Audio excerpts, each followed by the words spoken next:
Hello, Dr. Keysmith with you, Surgery Center of Oklahoma. Principiis obsta finem respice. This translates into resist the beginnings, consider the ends. I love this Latin phrase, and I think about it often, particularly when I think about government paying for people's health care. Government paying for people's health care means government decides what health care to pay for, and even what is health care, what is its definition.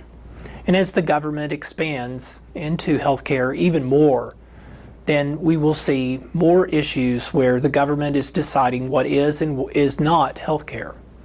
We will see something even more insidious, though, where the government, ostensibly set up originally by the founders to protect individual rights, will now see people, particularly people who are elderly, whose end-of-life experiences can be very expensive. They will see them as liabilities.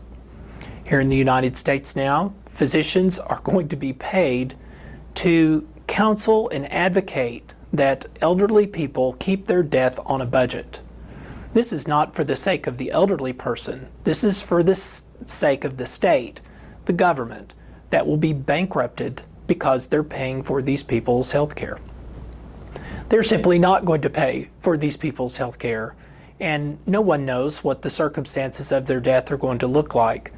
But the seniors are going to be counseled, and the physicians that are paid by the government are going to counsel elderly people to keep their death on a budget. This is just the beginning, and I would say it should be resisted. We do not need to look very far to see what the end looks like.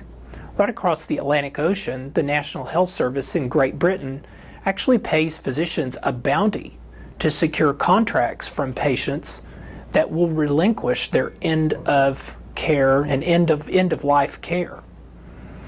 Physicians in Great Britain rush to the bedsides of dying patients eager to sign the death certificate because they receive a further bonus for this.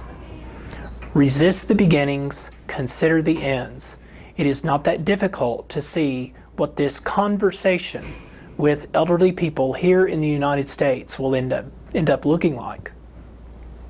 I've thought for a long time that ultimately the elderly would say enough and would demand an alternative to the health care that is paid for them by the government.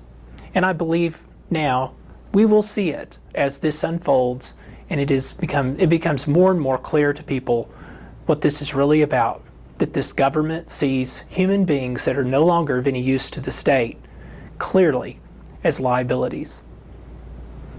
Thank you for joining in this video blog series. We'll see you next time.